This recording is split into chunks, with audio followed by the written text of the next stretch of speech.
harmonics were present, odd harmonics are in the ratio of 1:3:5:7 और even harmonics absent होते हैं। अब हम लोग करेंगे open organ pipe, open organ pipe, ठीक है बेटे।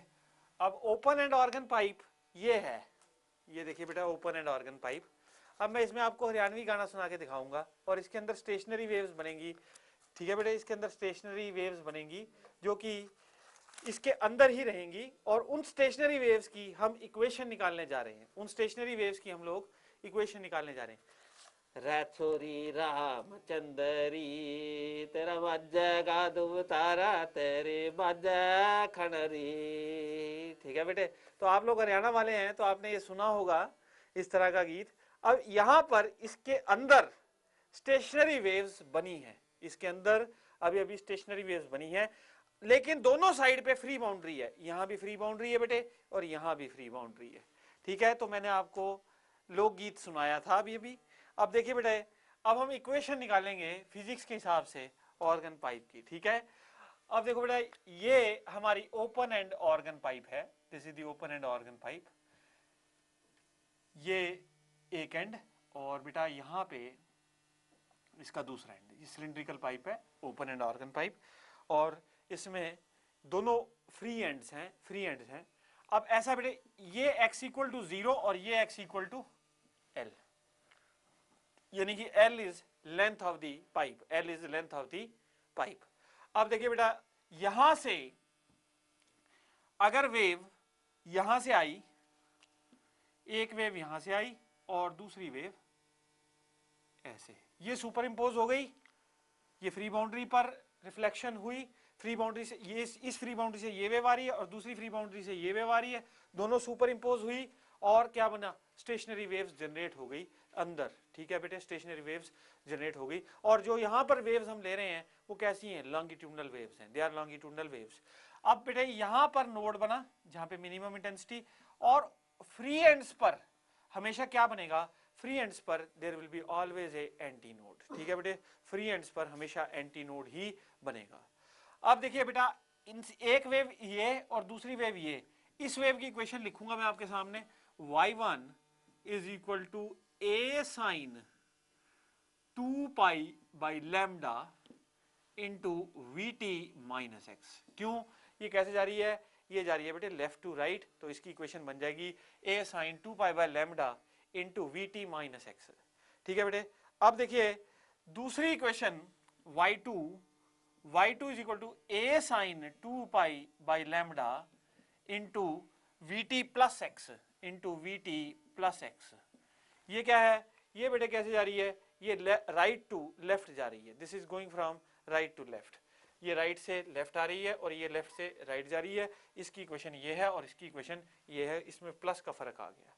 अब देखिए बेटा, नाउ जो रिजल्टिंग वेव आएगी इन दोनों को जुड़ने पर y is equal to y1 plus y2, ठीक है बेटे। तो this will be equal to a times sine 2 pi by lambda into v t minus x plus a times sine 2 pi by lambda into क्या चीज बेटे, we t plus x.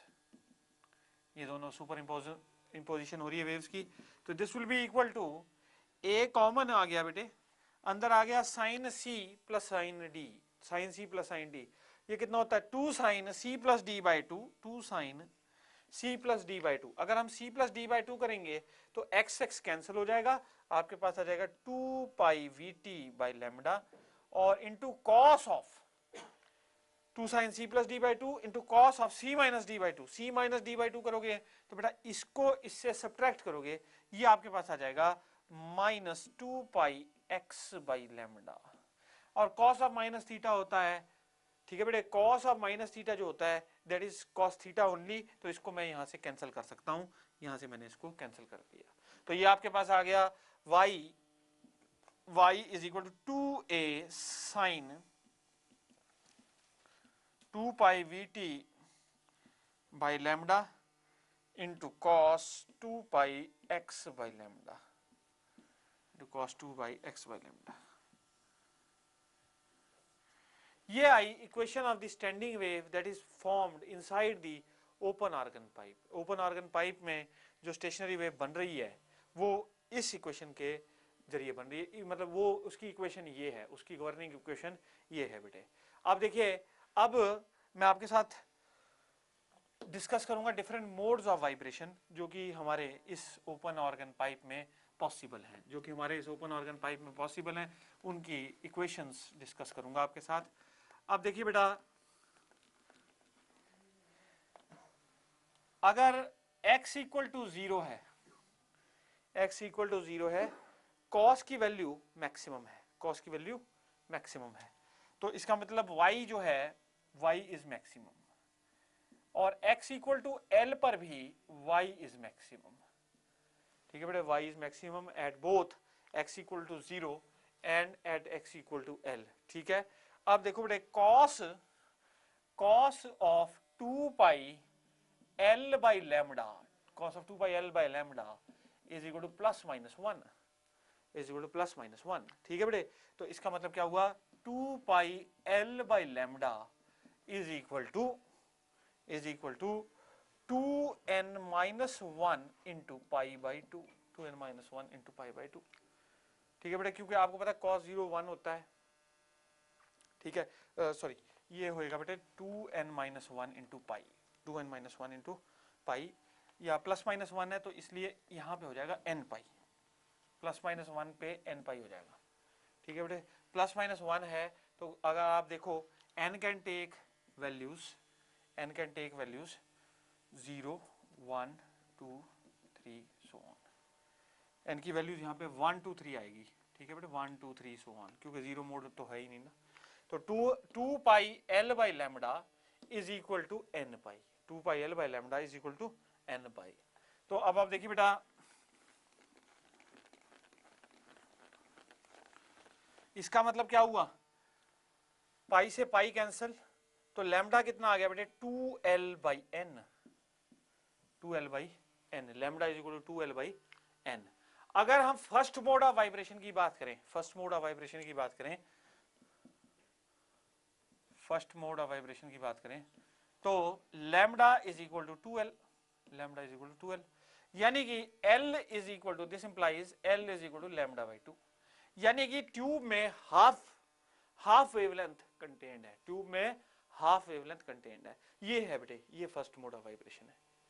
ठीक है, अब फर्स्ट मोड ऑफ वाइब्रेशन को बोलते हैं first harmonic, और हम हार्मोनिक फ्रीक्वेंसी निकालना चाहते हैं या फंडामेंटल फ्रीक्वेंसी निकालना चाहते हैं ओपन ऑर्गन पाइप में।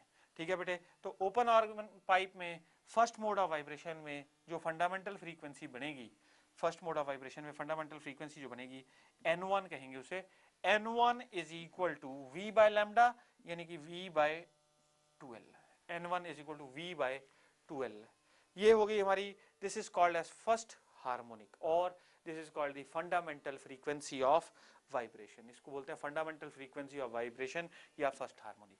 अच्छा बेटे, सेकेंड मोड ऑफ वाइब्रेशन पे अगर आप आओ, सेकेंड मोड ऑफ वाइब्रेशन, अच्छा इसमें देखना एक बात ध्यान रखना, एंटी नोड्स हमेशा ओपन एंड पे बनेंगे, क्लोज्ड एंड पे हमेशा नोड बनेगा बेटे।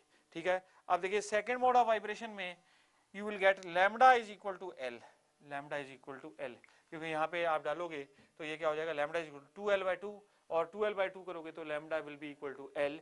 सो यहाँ पे lambda is equal to L, और इसका मतलब है सेकेंड मोड में n2 will be equal to v by L, या इसको लिख सकते हो 2v बाई 2l, यानी कि ये क्या हो गया, ट्वाइस ऑफ फंडामेंटल फ्रीक्वेंसी या फर्स्ट मोड ऑफ वाइब्रेशन। तो frequency in the second mode of vibration is twice the frequency of the first mode of vibration. और कितनी हुई फ्रीक्वेंसी इस केस में, लैम्डा। ये है सेकंड मोड ऑफ वाइब्रेशन, इसको बोलते हैं हम लोग बेटे first harmonic, this is what we call as first harmonic. अगर मैं इस फर्स्ट हार्मोनिक को यहां पे दिखाना चाहूं तो वो कैसा लिखेगा बेटे, ये देखो जी,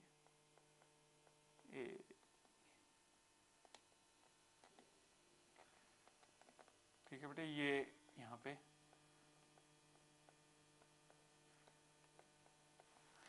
एक वेवलेंथ कंटेन्ड है, there is one wavelength that is getting contained, तो ये देखो, ये गई हाफ, ये एक, ये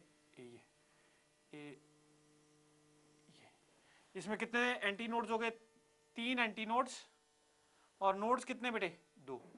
आप देखिए अगर आप क्लोज्ड ऑर्गन पाइप में देखें सेकेंड मोड ऑफ वाइब्रेशन में दो नोड्स थे तो दो ही एंटी नोड्स थे।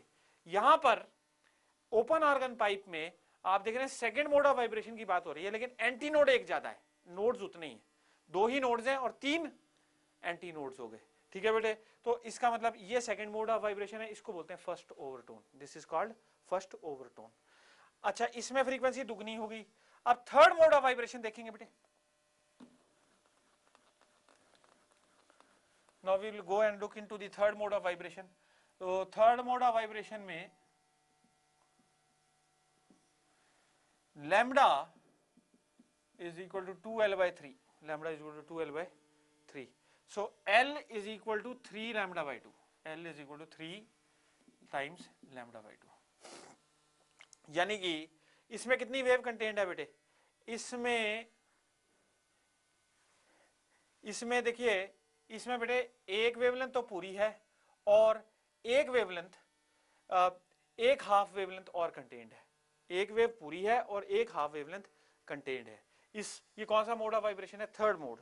ठीक है बेटे, तो थर्ड मोड ऑफ वाइब्रेशन में आप देखिए L is equal to 3 lambda by 2, तो फ्रीक्वेंसी कितनी आ जाएगी? N3 is equal to V by lambda, lambda हो जाएगा 2L 3V बाय 2L। यानी कि थर्ड मोड ऑफ वाइब्रेशन में जो फ्रीक्वेंसी है ये थर्ड हार्मोनिक है, या इसको बोलेंगे सेकेंड ओवरटोन, ये हो जाएगा 3 times fundamental frequency, and 3 is equal to 3 times fundamental frequency. तो अब देखिए बेटे, हमने सेकंड में देखा कि एक पूरी की पूरी वेवलेंथ ही कंटेंट है। वो कैसे थी? देखो, ये बेटे हाफ और ये आपस में जुड़ के लैम्डा बाय 4 ये एक हाफ हो गया, ये कंप्लीट हो गई। अब नेक्स्ट मोड ऑफ वाइब्रेशन अगर आप बनाएंगे तो बेटा कैसा बनेगा वो?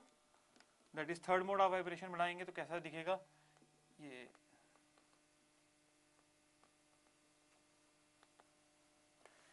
वेव यहां से स्टार्ट हुई बेटे, ये देखो ये ऐसे गई,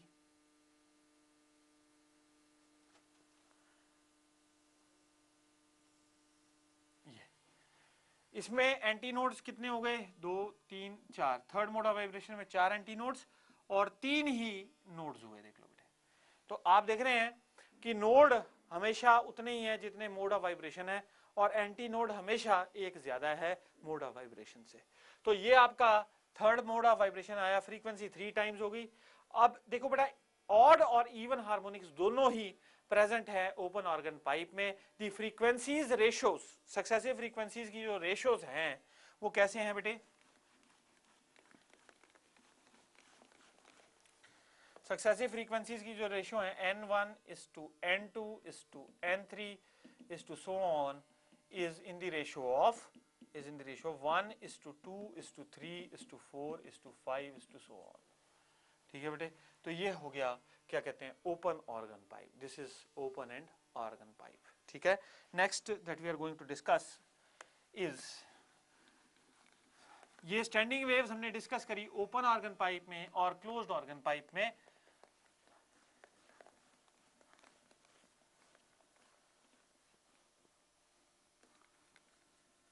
Now next that we will be discussing is in case of a sonometer wire। Standing waves बेटे सोनोमीटर वायर में भी जनरेट होती हैं। अब ये सोनोमीटर एक इंस्ट्रूमेंट है जिसमें एक तार लगी होती है, और if you plug the wire then there will be a frequency that will be generated. ठीक है, तो फ्रीक्वेंसी जनरेट होगी। ठीक है बेटे, और क्या होगा? There can be different modes of vibration that can be present in this particular situation. तो अब देखिए बेटा, ऐसा है कि हमारे पास ये एक तार बीच में, ठीक है बेटे, इसको आपने प्लग किया, इसमें वेव्स जनरेट होंगी। तो ऐसा हो सकता है कि ये हमें ऐसे दिखे, this is the first mode of vibration. ये क्या है? फर्स्ट मोड ऑफ वाइब्रेशन है। अब आप देखिए बेटा, इसमें जो आपकी इंसिडेंट वेव है वो ऐसे गई और रिफ्लेक्टेड वेव आई। यहाँ पे रिजिड सपोर्ट है, तो इसलिए क्या होगा? वो फेज इन्वर्ट होके आएगी, फेज डिफरेंस आएगा, और क्या होगा? There will be a path difference of lambda by 2। ठीक है बेटे, there will be a path difference of lambda by 2। अब देखिए y1 is equal to a sine 2 pi by lambda vt minus x।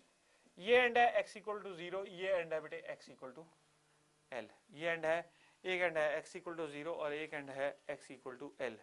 ठीक है बेटे, तो यहाँ पे एक कंडीशन डिफरेंट जो है ओपन एंड ऑर्गन पाइप से, फर्क इतना ही है कि इसके एंड्स पे हमेशा नोड बनेगा और एंड्स पे हमेशा नोड बनना है। एक तो ये कंडीशन फिक्स्ड है, बाकी तो एंटी नोड्स और नोड्स आपस में डिस्ट्रीब्यूट हो जाते हैं, तो ये यहाँ पे एंटी नोड हो गया। ठीक है बेटे, अब इंसिडेंट वेव आपकी ये है a sine 2 pi by lambda into vt minus x, क्योंकि it is moving from left to right. Reflected wave कैसे आ रही है? उल्टी आ रही है, तो it is coming from right to left. तो यहाँ पे y2 कितना हो जाएगा बेटे? Minus a sine 2 pi by lambda into vt plus x. तो जो रिजल्टिंग वेव आ रही है, y, ठीक है बेटे, y is equal to y1 plus y2, y is equal to y1 plus y2.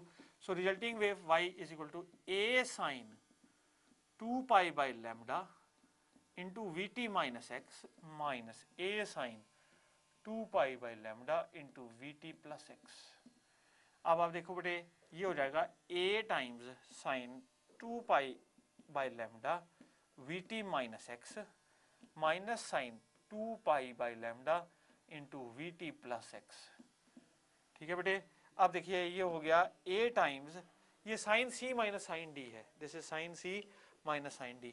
ये कितना हो जाएगा बेटे? 2 cos c plus D by 2। अगर आप c प्लस डी बाई 2 करेंगे तो 2 पाई vt by lambda into sine c minus D by 2। तो c माइनस डी करोगे तो ये कितना हो जाएगा बेटे? 2 पाई x बाई लैम्डा, और नेगेटिव साइन आएगा, ये नेगेटिव साइन, क्योंकि sine of minus theta is minus sine theta, तो इसको यहाँ पे ले आया नेगेटिव साइन को। ये हो गया बेटे कितना? Minus 2a cos 2 pi vt by lambda into sine 2 pi x by lambda into sine 2 pi x by lambda. तो ये हो गया बेटे क्या? y। This is the equation of the stationary wave that is generated in a string of a sonometer wire। ठीक है बेटे, strings में जो सोनोमीटर वायर में जो स्टेशनरी वेव्स बन रही हैं उसकी गिवन इक्वेशन ये है। अब आपको ये पता है कि एंड्स पे हमेशा क्या बनना है? नोड बनना है। ठीक है बेटे, एंड्स पे हमेशा नोड बनना है, यानी x इक्वल टू 0 पर भी नोड बनना है और x इक्वल टू l पर भी नोड ही बनना है। तो अब देखिए आप इसको, अब हम इसके different modes of vibration discuss करेंगे। तो इसके मोड ऑफ वाइब्रेशन डिस्कस करने के लिए we only need one thing. हमें क्या चीज चाहिए बेटे? हमें चाहिए सिर्फ ये sine 2 pi x by lambda is equal to sine 2 pi x by lambda is equal to 0। ठीक है, एट x इक्वल टू 0 भी ये वाला फैक्टर 0 है, और at x equal to l भी y बेटे 0 है, तो y depends upon this position. ठीक है, तो इसका मतलब क्या हुआ?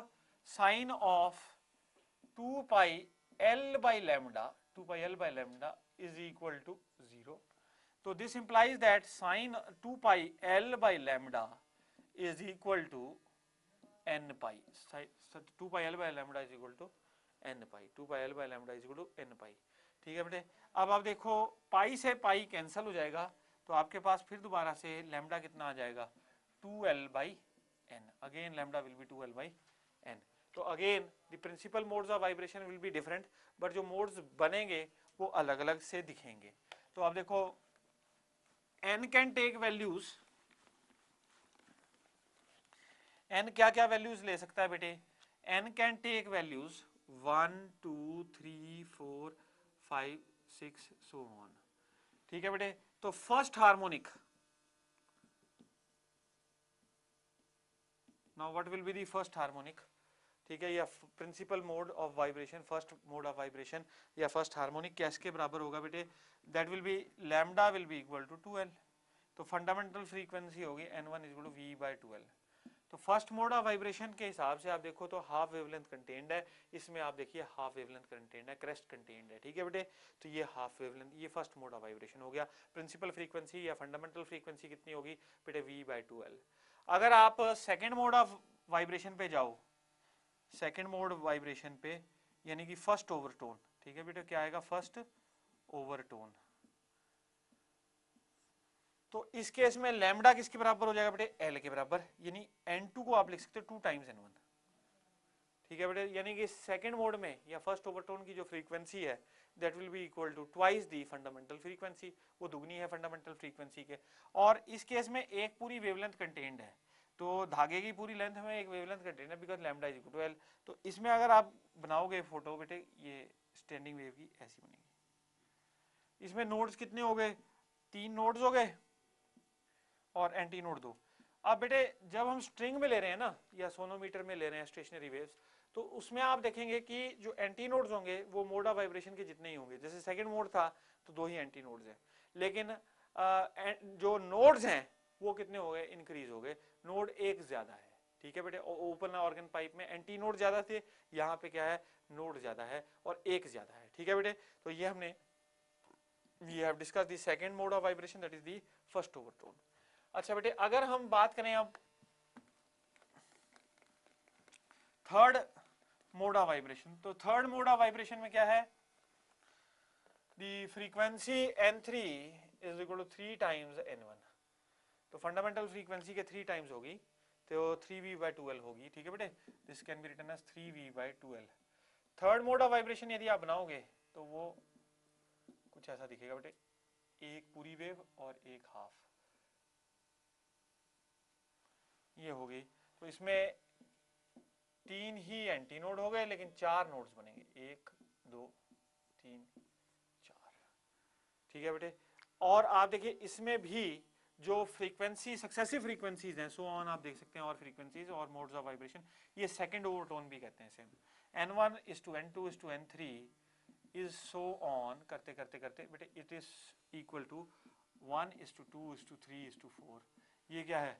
These are both odd as well as even harmonics are present। तो both odd as well as even harmonics are present।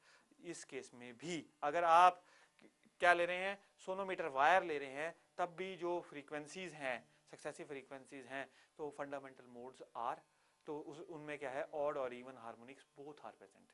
सिर्फ ऑड हार्मोनिक्स सिर्फ क्लोज्ड ऑर्गन पाइप में ही प्रेजेंट होते हैं, और बाकी ऑड और इवन हार्मोनिक्स एक सोनोमीटर वायर और ओपन ऑर्गन पाइप्स में प्रेजेंट होते हैं। ठीक है बेटे, now next that we are going to discuss is, ये आपका टोटल हो गया स्टेशनरी वेव्स में। हम लोगों ने डिस्कस किया बेटे open organ pipe, closed organ pipe, ठीक है, और सोनोमीटर वायर या वायर स्ट्रेच बिटवीन 2 एंड्स, उसमें देखा स्टेशनरी वेव्स कैसे जनरेट होती हैं दोनों केसेस में।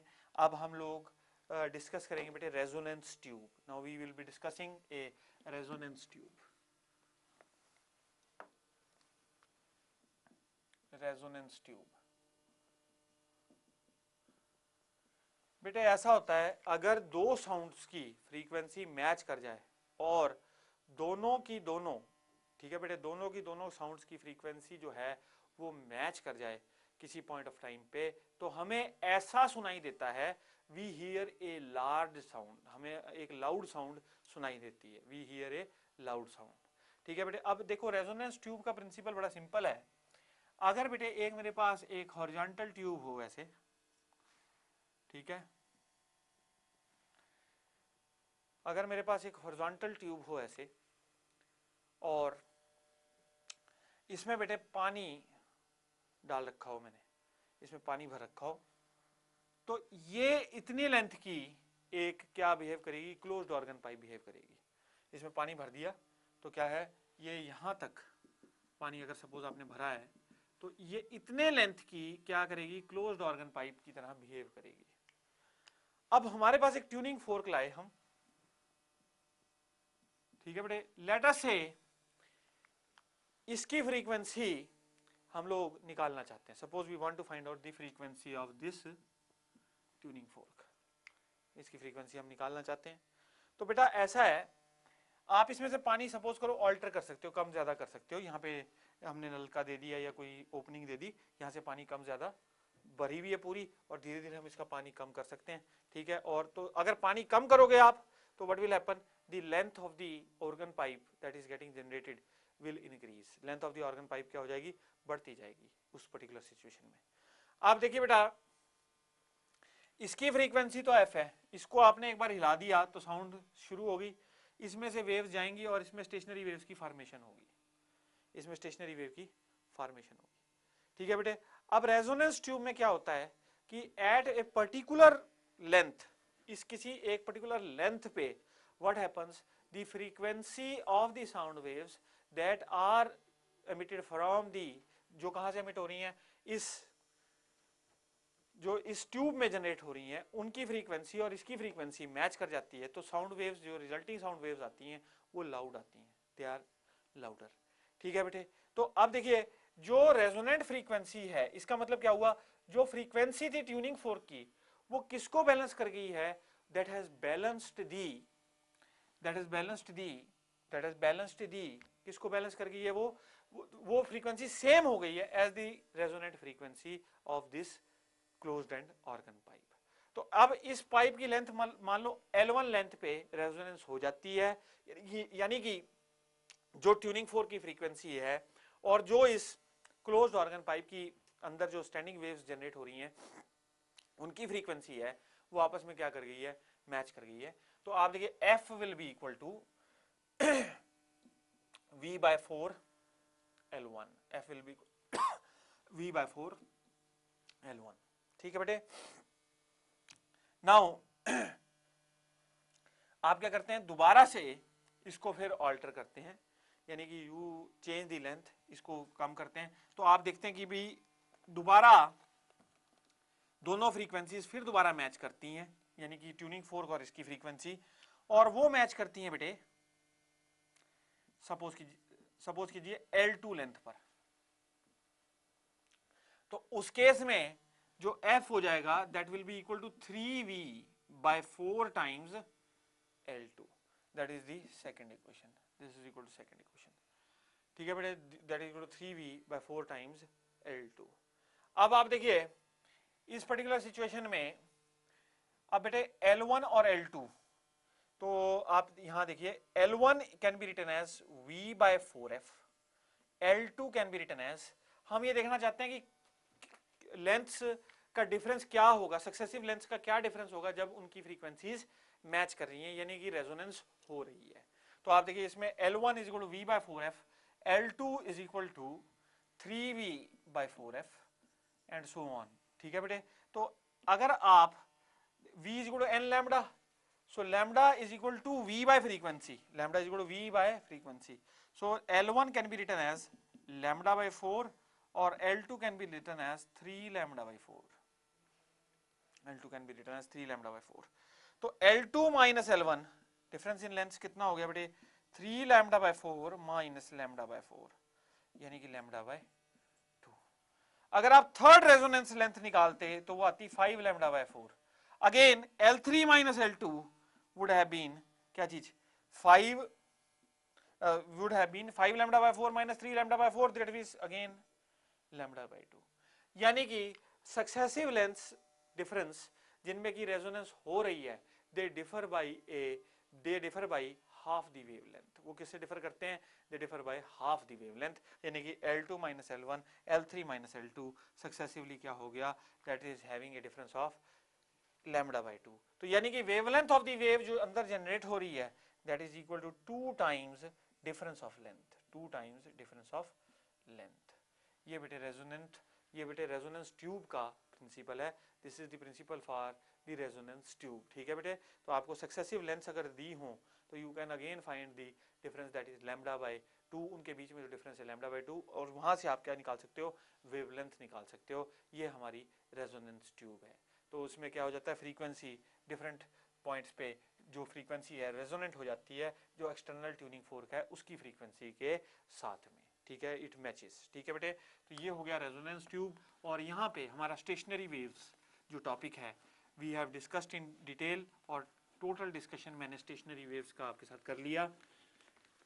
Beats waves, stationary waves we have discussed.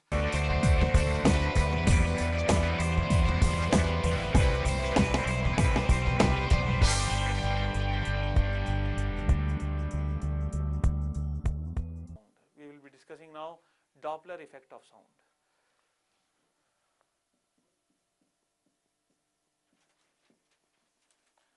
Doppler effect of sound. बेटे Doppler effect of sound basically frequency या साउंड की श्रिल के बारे में बात करता है. It talks about the shrillness of sound. ठीक है बेटे, तो it talks about the shrillness of sound. Doppler effect talks about the shrillness of sound. अगर बेटे हमने कई बार ये ऑब्जर्वेशन की है कि अगर हम रेलवे क्रॉसिंग पे खड़े हूं, रेलवे क्रॉसिंग पे खड़े हूं और क्या है, रेल हमारी तरफ आ रही है, रेल हमारी तरफ आ रही है और सायरन बजाती हुई आ रही है. तो सायरन बजाती हुई आ रही है रेल, तो हमें अगर हम देख भी ना रहे हैं उस तरफ तो हम जज कर सकते हैं कि the train is coming towards our side because the pitch of sound increases. ठीक है बेटे. अच्छा, अगर ट्रेन दूर जा रही है तो भी हम बता सकते हैं कि ट्रेन जो है वो अब दूर जा रही है हमसे. तो just by noting the sound, मतलब हम उसकी श्रिलनेस से तो ग्रेव साउंड आ जाती है. अगर सोर्स ऑफ साउंड ऑब्जर्वर की तरफ चले, ठीक है बेटे, ऑब्जर्वर की तरफ को आए, तो जब shrillness of sound is more, the sound is shrill. और अगर सोर्स ऑफ साउंड दूर चली जाए, ठीक है बेटे, दूर चली जाए, तो we find that the sound is grave. Grave मतलब बुझी हुई. ठीक है बेटे. तो दो तरह की सिचुएशंस हो सकती हैं. एक तो सोर्स ऑफ साउंड हमारी तरफ आए. अच्छा, दूसरा ऐसा भी हो सकता है कि बेटा सोर्स इज स्टेशनरी और ऑब्जर्वर में भी मूविंग. जो आदमी है, सोर्स तो खड़ी हुई साउंड दे रही है और आदमी उसके नजदीक आ रहा है या दूर जा रहा है. अगर आदमी उसके नजदीक आ रहा है तो he finds that the sound is shrill, that means the frequency, apparent frequency is more. और अगर वो दूर जा रहा है तो frequency, he finds that the frequency is less. ठीक है बेटे.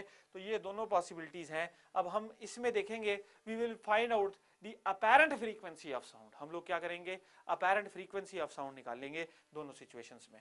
अब आप देखिए, सबसे पहले मैं ले रहा हूं, first time considering that the source is moving, source is moving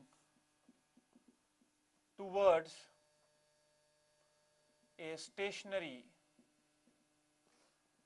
observer, towards a stationary observer. That the source of sound is moving towards a stationary observer. तो ये देखो बेटा, ये हमारे पास सोर्स है और ये हमारे पास ऑब्जर्वर है. ठीक है. और सोर्स ऑफ साउंड जो है वो, सोर्स जो है वो चल रही है किसकी तरफ, स्टेशनरी ऑब्जर्वर की तरफ. अब आप देखिए बेटा, अगर हम माने कि 1 सेकंड पर, अब स्पीड ऑफ साउंड तो आपको पता है 330, तो 330 मीटर दूर है. ठीक है बेटे. अब ये वेव्स इतनी जनरेट हो रही हैं बीच में, तो number of waves, frequency of waves is limited, तो number of waves getting generated are this much. अब सोर्स अगर चलने लग पड़े किसकी तरफ, ऑब्जर्वर की तरफ, देन व्हाट विल हैपन, ये वेव्स बेटे अब कम डिस्टेंस में आ जाएंगी. एक सेकंड में पहले 330 मीटर पे दूरी पे थे तो इतनी वेव्स थी.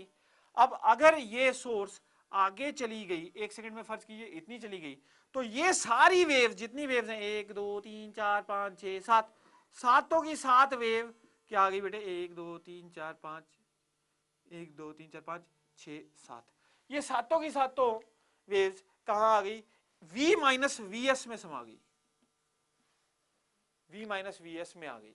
ठीक है. अगर सोर्स चल रही है एट ए सर्टेन स्पीड, तो ये सारी की सारी वेव्स V माइनस VS पे आके कॉन्सेंट्रेट हो गई, यानी वेवलेंथ बदल गई, यानी वेवलेंथ बदल गई. अब देखिए बेटा, now distance is V minus VS, तो लैम्डा डैश, ठीक है जी, is equal to V minus VS. ठीक है. V is equal to n lambda होता है, so lambda dash is equal to V minus VS over frequency upon frequency. Frequency तो वही रही, फ्रीक्वेंसी पे तो फर्क नहीं पड़ा. ठीक है बेटे.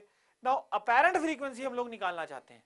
अपैरेंट फ्रीक्वेंसी क्या हो जाएगी, अपैरेंट फ्रीक्वेंसी, अब ये साउंड वेव्स तो V स्पीड से ही चल रही हैं.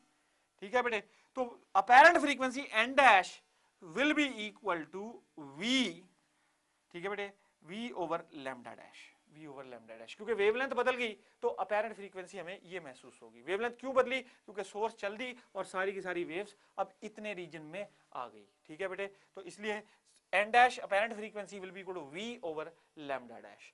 लैम्डा डैश की वैल्यू हमने पहले निकाल ली है कि जो अब नई वेवलेंथ है वो किसके बराबर है, वो हम ऑलरेडी देख चुके हैं। So that will be apparent frequency n dash will be equal to v over v minus v s into क्या चीज, फ्रीक्वेंसी n।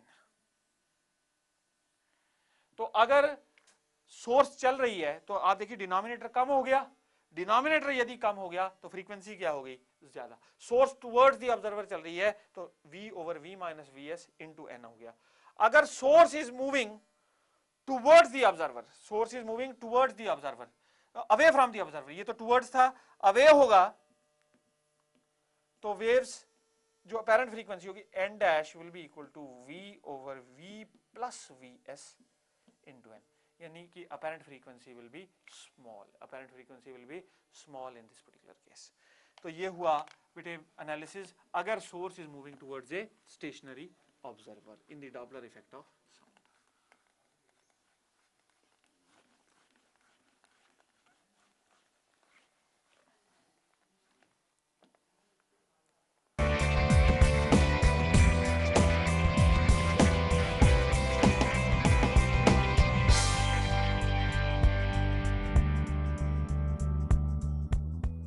बेटे डॉपलर इफेक्ट ऑफ साउंड हम लोग ये डिस्कस कर रहे थे।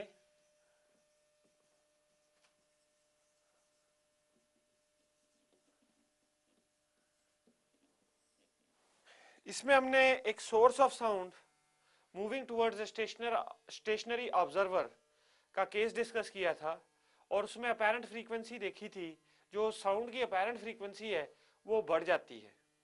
अब बेटे अगर जो ऑब्जर्वर है if it moves towards the stationary source then also the frequency changes, तो ऑब्जर्वर जो फ्रीक्वेंसी सुनेगा साउंड की वो डिफरेंट होगी जो फ्रीक्वेंसी एक्चुअल में सोर्स की होगी। और अगर बेटे if the observer moves away from the stationary source of sound then also the frequency changes. And बेटे अगर सोर्स और observer both are in motion, दोनों के दोनों यदि मोशन में होते हैं then also the frequency of sound changes. So frequency इन सारी situations में बेटा बदलती है, चाहे ऑब्जर्वर और सोर्स एक दूसरे की तरफ चल रहे हों या बोथ आर मूविंग अवे, या एक चीज स्टेशनरी हो या दूसरी मोशन में हो। अब देखिए बेटा now we will discuss the case when the observer is moving towards a stationary source, towards a stationary source of sound. So बेटा अगर एक observer stationary source of sound की तरफ बढ़ा आ रहा है then also the frequency changes, और हम देखेंगे बेटा अब अपेरेंट फ्रीक्वेंसी कितनी होती है। We will now check up what is the apparent frequency. ये है बेटे सोर्स ऑफ साउंड और ये है observer. Source of sound is stationary and it is emitting, ये फ्रीक्वेंसी से वेव्स एमिट कर रही है, लॉन्गिट्यूडनल वेव्स। और बेटे ये ऑब्जर्वर है। नाउ अभी अगर स्टेशनरी था तो आपको पता है 330 मीटर पर second is the speed of sound, या 332 हम लोग लेते हैं। तो ऑब्जर्वर यहाँ स्टेशनरी है तो क्या है उसको नंबर ऑफ वेव्स जो उससे क्रॉस कर रही हैं वो उनकी ट्रू फ्रीक्वेंसी जितनी ही कर रही हैं। अब ऑब्जर्वर जो है वो चलने लग पड़ता है towards the stationary source, observer starts moving towards the stationary source. तो अगर ऑब्जर्वर स्टेशनरी सोर्स की तरफ चलने लग जाता है then the apparent frequency will be different, he will be passing through more number of waves, तो वो ज्यादा नंबर ऑफ वेव्स से गुजरेगा, ज्यादा नंबर ऑफ वेव्स से पास करेगा। अब देखिए n dash is equal to बेटे क्या चीज n that is true frequency plus देखो बेटे now frequency is equal to v is equal to n into lambda. So बेटे इसका मतलब क्या हुआ कि आपके पास आ जाएगा v not by wavelength, v not by wavelength. ये क्या है, ये और नंबर ऑफ वेव्स हैं जो कि वो क्रॉस करेगा जब वो चल रहा है टुवर्ड्स दी सोर्स, मतलब इतनी वेव्स वो फालतू क्रॉस करेगा, इतनी नंबर ऑफ वेव्स वो एक्स्ट्रा क्रॉस करेगा एक सेकंड में। सो अब आप देखिए बेटा n dash is equal to n plus v naught. अच्छा बेटे v is equal to n lambda, ये तो ऑब्जर्वर के लिए लिखा था हमने, ऑब्जर्वर की स्पीड के रिस्पेक्ट में। अब साउंड की स्पीड के रिस्पेक्ट में you know that v is equal to true frequency into wavelength, true frequency into wavelength. This is velocity of sound is equal to true frequency of the source into wavelength. So wavelength क्या होगी बेटे v by n, तो ये हो जाएगा n plus, देखो lambda की जगह पे हम लोग क्या रखेंगे, लैम्डा की जगह पे हम लोग क्या लिखेंगे, v by n।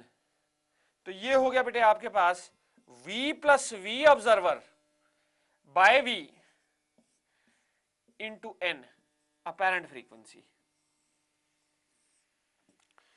apparent frequency हो गई n dash is equal to v plus v observer by v into n true frequency। आप देख रहे हैं जब ऑब्जर्वर सोर्स की तरफ मूव कर रहा है तो अगर इस रिलेशन से आप देखें तो अपैरेंट फ्रीक्वेंसी जो उसको सुनाई देगी that is greater than the true frequency of the source that is emitting the sound. ठीक है बेटे, तो सोर्स की जो ट्रू फ्रीक्वेंसी है उससे ज्यादा है अपैरेंट फ्रीक्वेंसी इस पर्टिकुलर सिचुएशन में, आप देख सकते हैं बेटे। नाउ अगर ऑब्जर्वर इज मूविंग अवे, ठीक है जी, observer moving away from a stationary source, अगर observer is moving away from a stationary source, then in that case the apparent frequency decreases, apparent frequency कम हो जाती है बेटे उस केस में। और वो अपैरेंट फ्रीक्वेंसी हो कितनी जाती है, n dash is equal to v minus we o by v into क्या चीज बेटे, true frequency n into true frequency n। Apparent frequency n dash is equal to v minus v observer upon v into n। ठीक है बेटे, सो ये apparent frequency हो जाती है किस सिचुएशन में, when the observer is moving away from a stationary source of sound. Now बेटे ऐसा भी हो सकता है कि दोनों ऑब्जर्वर और सोर्स ही चल रहे हों, अब उसमें बेटे अब इन दोनों रिजल्ट्स को हम लोग कंबाइन कर सकते हैं, जो हमने रिजल्ट निकाला सोर्स के लिए और ऑब्जर्वर के लिए, उन दोनों रिजल्ट्स को हम लोग कंबाइन करके we can have a single result, और उस रिजल्ट को मॉडिफाई कर करके हम अपनी प्रॉब्लम्स में लगा सकते हैं। अब मैं आपको एक ही फॉर्मूला बताऊंगा और उस फॉर्मूले से हम सारे एनालिसिस पॉसिबल हैं, सारे एनालिसिस पॉसिबल हैं। Now apparent frequency n dash is equal to v plus minus vo over v minus plus vs into true frequency n। देखो बेटा ऐसा है कि ऑब्जर्वर ऊपर प्लस माइनस साइन आ रहा है, नीचे माइनस प्लस साइन आ रहा है। अगर हम लोग ये कहते हैं कि सोर्स स्टेशनरी है और ऑब्जर्वर टूवर्ड्स मूव कर रहा है तो ये वाला फैक्टर जीरो हो जाएगा और ये हो जाएगा v plus V O by V into N. अगर हम लोग ये कहते हैं बेटा कि सोर्स स्टेशनरी है but the observer is moving away, अगर ऑब्जर्वर अवे मूव कर रहा है तो then it will be v minus we O by V into N. अगर बेटे हम ये कहते हैं कि the observer is stationary but the source is moving और source is moving towards the observer, तो आपको पता है कि अपैरेंट फ्रीक्वेंसी ज्यादा हो जाएगी। तो उस केस में बेटे आपका ये तो जीरो हो गया ऊपर वाला factor, v upon v minus v S into n, ये इस सिचुएशन में हो जाएगा बेटे। और अगर आप ये कहते हैं कि source is moving away from a stationary observer तो उसमें हो जाएगा v प्लस वी एस, ठीक है जी, into N, v over v plus V S into N.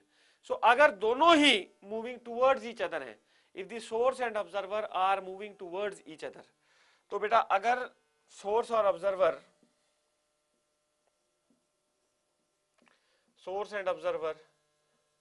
are moving towards each other,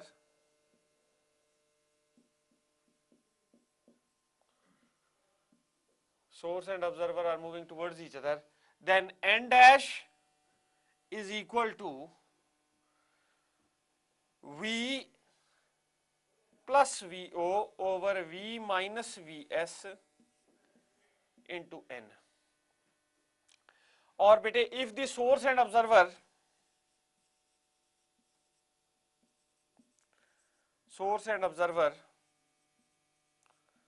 are moving away from each other, तो क्या होगा बेटे n dash is equal to v minus vo over v plus vs into क्या चीज n into n. ठीक है बेटे, तो ये है डॉपलर इफेक्ट ऑफ साउंड जो हमने टोटल डिस्कस किया, और इसमें मैंने आपको ये एक फॉर्मूला बता दिया। इस फॉर्मूले से हम सारी प्रॉब्लम्स सॉल्व कर सकते हैं, अप्लाई कर सकते हैं बेटा। We can apply this to all the problems.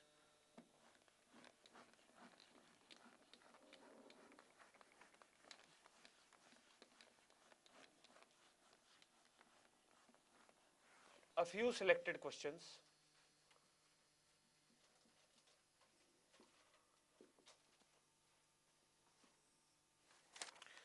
Question number 1.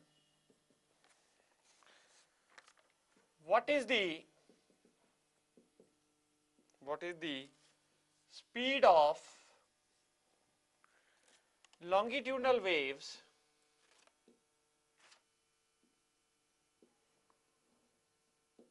in water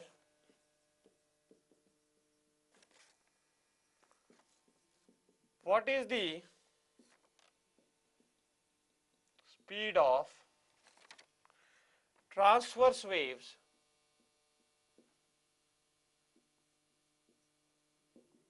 in water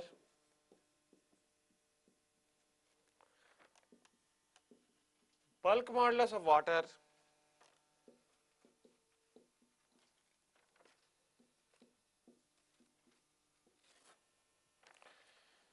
now देखो बेटे हमने क्या क्या निकालना है, हमें निकालना है लॉन्गिट्यूडनल वेव्स की स्पीड वाटर में और ट्रांसवर्स वेव्स की स्पीड वाटर में।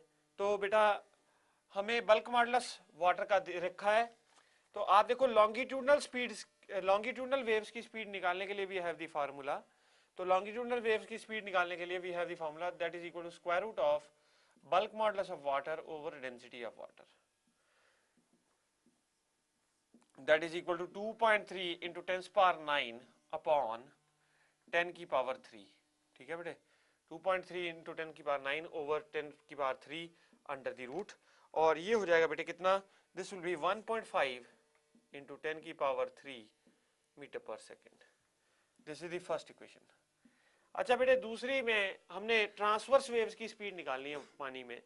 तो आप देखिए ट्रांसवर्स वेव्स जो होती है ना, उनको चलने के लिए वो जनरली सॉलिड्स में यानी स्ट्रिंग्स में पैदा होती हैं, और बेटे जो वाटर है या गैस है उसमें जो शेयर मॉडुलस है वो मिल नहीं पाता जो ट्रांसवर्स वेव्स होती हैं उनको।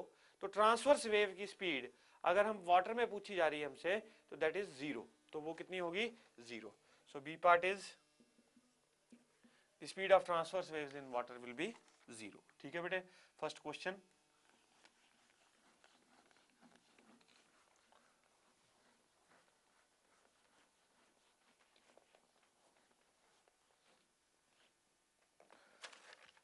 Question number 2, if a disturbance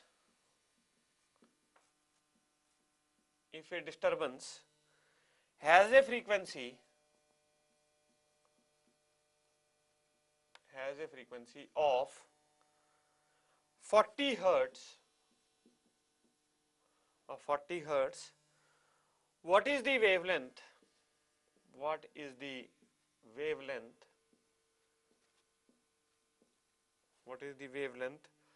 of the waves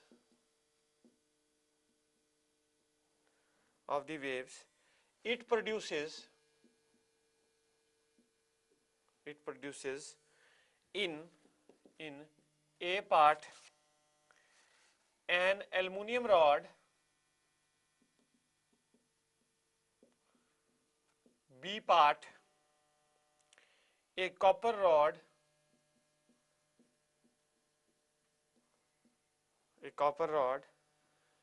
the Young's modulus for aluminium is equal to 7 into 10 की power 10 Newton per meter square, and Young's modulus for copper 11 into 10 की power 10 Newton per meter square.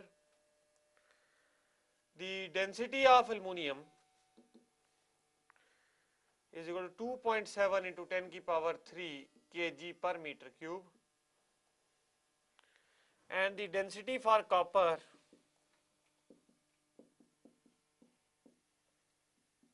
kg per meter cube. तो अब देखिए बेटा हमारे पास, if a disturbance has a frequency of 40 hertz, what is the wavelength of the waves it produces in aluminium rod, in copper rod? Young's modulus आपको दे रखा है बेटे, wavelength हमने पता करना, और फ्रीक्वेंसी हमको दे रखी है 40 हर्ट्ज की फ्रीक्वेंसी है, जो लॉन्गिट्यूडनल वेव जनरेट हो रही है उसकी 40 हर्ट्ज की फ्रीक्वेंसी है. अब देखिए बेटा वेलोसिटी निकाल लेंगे पहले आप किसमें, एल्यूमिनियम रॉड में. That will be equal to square root of the Young's modulus for aluminium by the density for aluminium, that will be equal to square root of 7 into 10 की power 10 by density of aluminium, that is 2.7 into 10 की power 3. ये आ जाएगी velocity. ठीक है बेटे, और velocity आप निकालने के बाद क्या करेंगे, velocity of aluminium is equal to frequency into wavelength. So wavelength of the wave in aluminium will be equal to V for aluminium by N.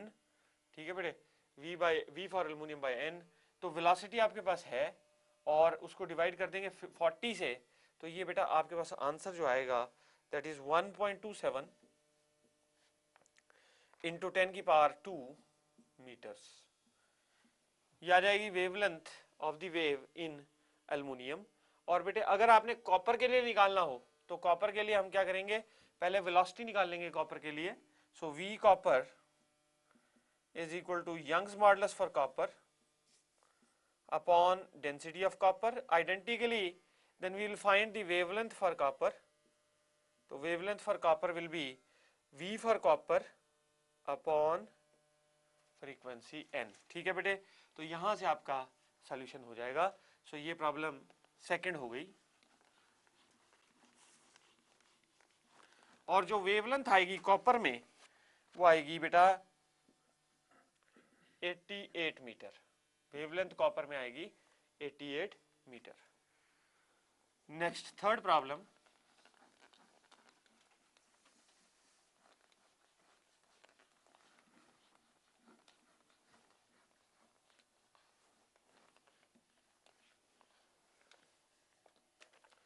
Problem number 3.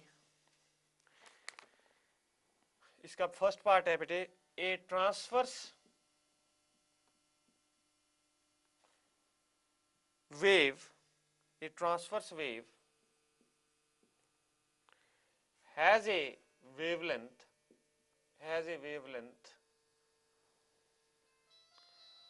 of 1.5 meter and a frequency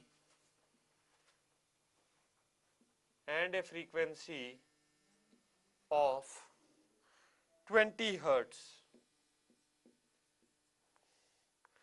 What is the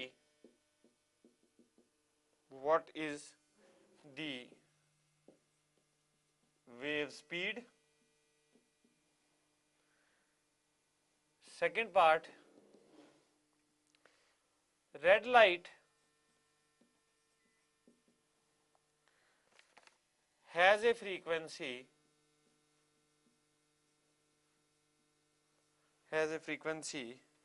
of 4 into 10 की power 14 hertz. Now what is the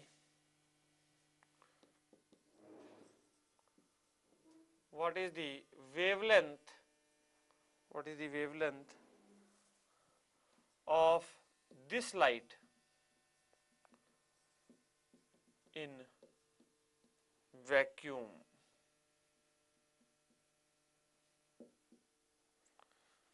So देखिए बेटा, a transverse wave has a wavelength of 1.5 meter and a frequency of 20 hertz. What is the wave speed? ये first part है. और second part है, red light has a frequency of 4 into 10 power 14 hertz. What is the wavelength of this light in vacuum? ठीक है बेटे, what is the wavelength of this light in vacuum? ये हमने करना है. Now first part देखिए बेटा, velocity is equal to frequency into wavelength, v is equal to n lambda. तो n कितना है हमारे को दे रखा है बेटे 20 और वेवलेंथ दे रखी है 1.5. सो ये हो जाएगा कितना बेटे 30 मीटर पर सेकेंड. ये तो होगी स्पीड. ठीक है बेटे 30 मीटर पर second.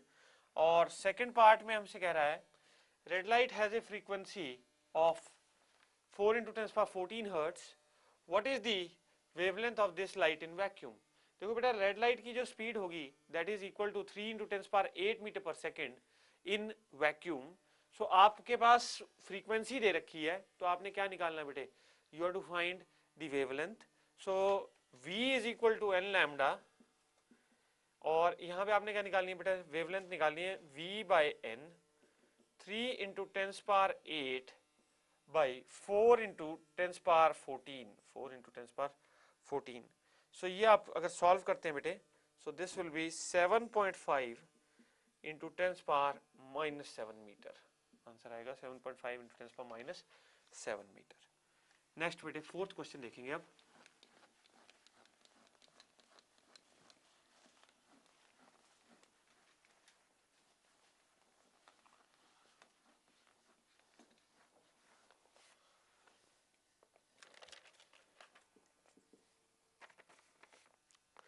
A particular wave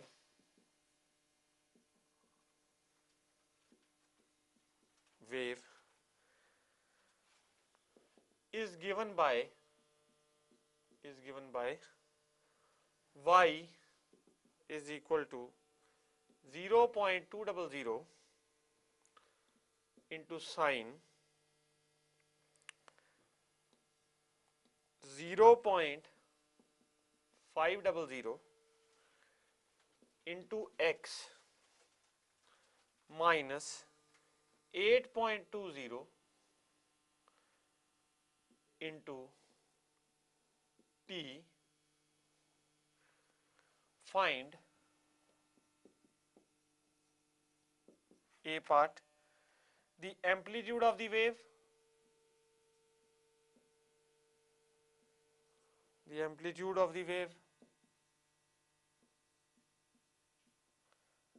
B part, the wave number,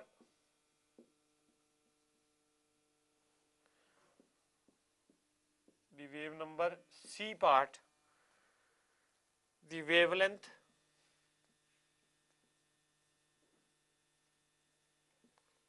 D part, the angular frequency,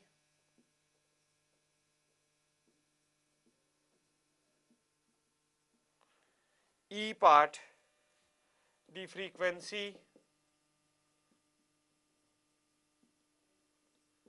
F part, the period, G part, the velocity of the wave,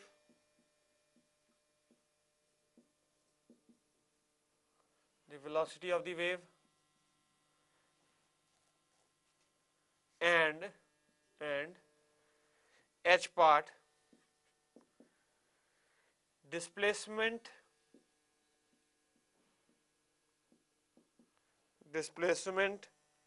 of the wave at x is equal to 10 meter and t is equal to 0.5 seconds. All units in SI.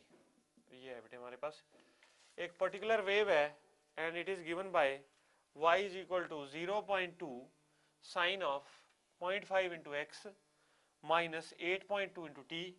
आपने निकालना है amplitude of the wave और सारी units SI में है। सो बेटा देखो ये इक्वेशन को कंपेयर करो जरा स्टैंडर्ड इक्वेशन से। ये इक्वेशन ऑफ वेव है, तो ये इक्वेशन किस फॉर्म में दे रखी है, ध्यान से हमने एनालाइज करना होता है बेटे। किस फॉर्म में इक्वेशन दे रखी है, we have to analyse that. तो अब देखिए y is equal to a times sine of K x minus omega T. y is equal to a sine K x minus omega T. अब जरा हम अगर इसका कंपैरिजन करें तो बेटा यहां से एम्पलीट्यूड कितना आ जाता है 0.2 मीटर, तो amplitude of the wave becomes 0.2 metre. अच्छा बेटे वेवलेंथ पूछ रहा है ना, वेव नंबर पूछ रहा है बी पार्ट में, तो ए पार्ट तो हो गया ये। बी पार्ट में पूछ रहा है wave number k x minus omega t, तो के किसके बराबर हो गया, k will be equal to 0.5 metre inverse. फिर सी पार्ट में पूछ रहा है वेवलेंथ। सो बेटा देखो जो वेव नंबर है वो 2 पाई बाय लैम्डा के बराबर होता है। 2 pi by lambda is equal to 0.5। ठीक है बेटे, के जो है वो 2 पाई बाय लैम्डा है और यहाँ पे आपको कितना दे रखा 0.5। So this implies that lambda is equal to 4 pi.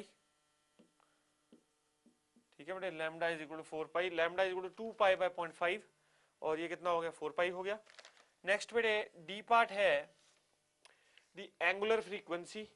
Angular frequency omega is equal to 8.2 radian per second. Angular frequency omega is equal to 8.2 radian per second. अच्छा बेटे फिर उसके बाद वो पूछ रहा है हमसे फ्रीक्वेंसी, तो फ्रीक्वेंसी कितनी होती है बेटे 2 pi by t is equal to 8.2।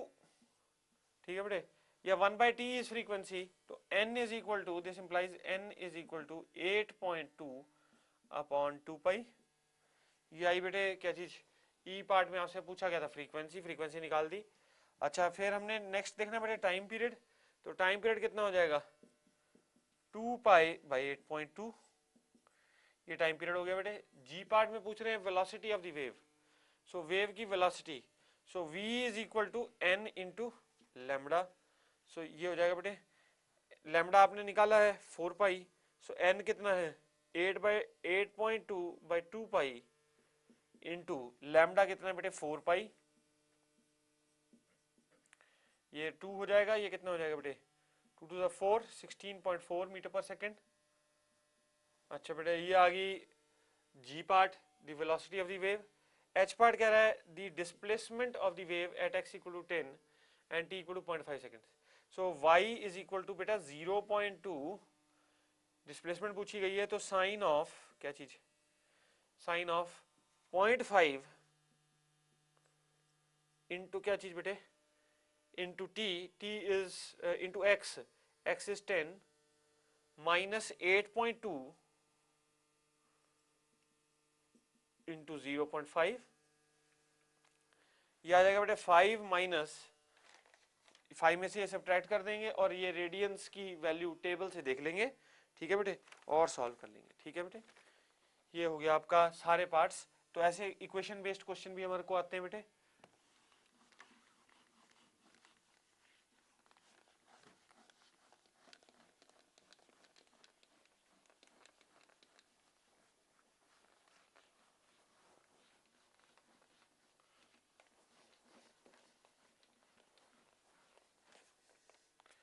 Next question देखेंगे बेटे, fifth question.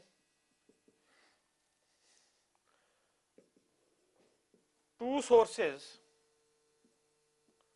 of intensity, two sources of intensity I and 4i, I and 4i are used in an interference experiment, find the intensity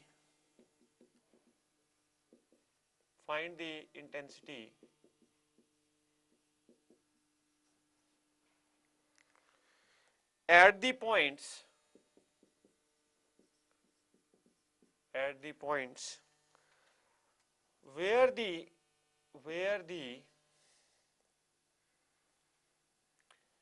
waves from the two sources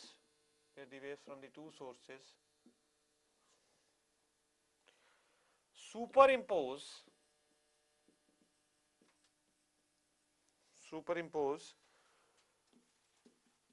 with a phase difference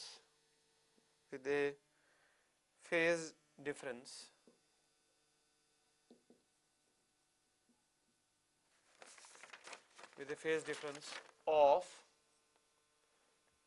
a part 0, b part pi by 2 and c part pi. Now beta resulting intensity I is equal to I1 plus I2 plus 2 times root of I1 I2 into cos of phase difference into cos of phi, that is the phase difference. So अब देखो बेटा पहली situation में ये resulting intensity है, अगर दो waves interfere कर रही हैं तो उनकी रिजल्टिंग इंटेंसिटी इसके बराबर होती है. अब देखो बेटा इसमें ए पार्ट में आपको फेज डिफरेंस 0 का दे रखा है, तो I will be equal to I plus 4I plus 2 times square root of I into 4I into cos of 0. So this will be I is equal to 5I plus ये आ जाएगा बेटे कितना 4I into cos 0 1 होता है. तो first situation में जबकि phase difference 0 था तो इंटेंसिटी आ गई, इंटेंसिटी I डैश जो आई है वो 9I के बराबर आई है. अच्छा बी पार्ट देखिए बेटा, अगर फेज डिफरेंस 90 के बराबर है, फेज डिफरेंस कितना है 90 के बराबर, I डैश किसके बराबर हो जाएगा I plus 4I plus 2 times square root of I into 4I into क्या चीज cos ऑफ 90. cos 90 बेटे 0, तो ये आपके पास आ गया कितना 5I, तो रिजल्टिंग इंटेंसिटी 5I है. नेक्स्ट सिचुएशन में जो फेज डिफरेंस है वो कितना है बेटे पाई का डिफरेंस है, फेज डिफरेंस पाई का है. तो इस सिचुएशन में resulting intensity I dash will be equal to I plus 4I plus 2 times square root of I into 4I into cos of 180. Cos of 180 is -1, तो ये हो गया बेटे कितना 5I माइनस क्या चीज बेटे 4I, ये हो जाएगा बेटे I. तो रिजल्टिंग इंटेंसिटी इज I होंगी. ठीक है बेटे, रिजल्टिंग इंटेंसिटी क्या आई I आ गई. ये हो गया हमारा 5th क्वेश्चन बेटे. Next 6th question.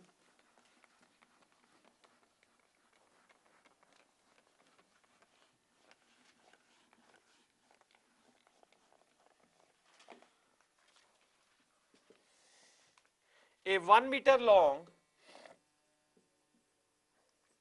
long steel wire has mass 20 gram and is stretched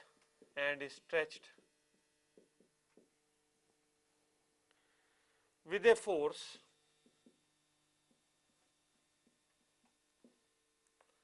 of 800 Newton. What are the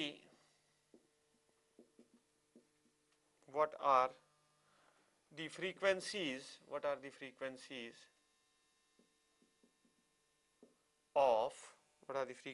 of its fundamental mode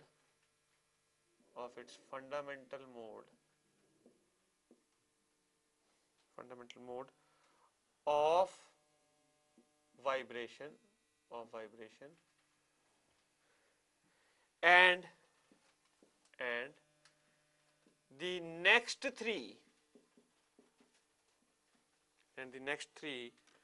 higher modes.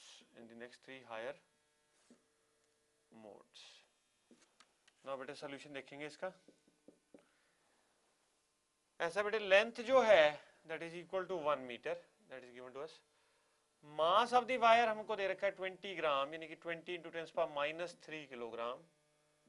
और जो धागे में टेंशन है, जो स्ट्रिंग में आपने टेंशन कर रखी है स्टील वायर में, वो है 800 Newton. Now what are the frequencies of its fundamental mode of vibration and the next 3 higher modes? So देखो बेटा frequent number of fundamental जो frequency है N1 that is equal to V by 2L। ठीक है बेटे, तो हमें V निकालना पड़ेगा। V जो होता है of transverse waves in a string is root of T by M, where M is mass per unit length, M is mass per unit length। So V हो जाएगा बेटे कितना, स्क्वायर रूट ऑफ 800 बाई बेटे 20 into 10⁻³ upon 1 metre. तो 1 metre तो वो तो गया बेटे, ये कितना हो गया 2 इंटू 10⁻², ये 2 इंटू 10⁻², ये -2 ऊपर जाके ये 10⁴ बन गया, ये बन गया बेटे स्क्वायर रूट ऑफ 4 इंटू 10⁴। ये हो गया कितना 2 इंटू 10⁻² मीटर पर सेकेंड, ये आई वेलोसिटी। सो फंडामेंटल फ्रीक्वेंसी कितनी आ गई बेटे, fundamental frequency becomes 2 into 10⁻² by 2 into 1। तो फंडामेंटल फ्रीक्वेंसी हमारे पास बन गई 100 हर्ट्ज। नेक्स्ट 3 हायर फ्रीक्वेंसीज क्या होंगी बेटे, N2 twice of N1 that is equal to 200 hertz, 300 hertz उससे अगली, और 400 हर्ट्ज उससे अगली हायर फ्रीक्वेंसी। तो हायर फ्रीक्वेंसी जो आई वो आई 200, 300 एंड 400 हर्ट्ज। ठीक है बेटे, सो ये हमारे पास 6th प्रॉब्लम।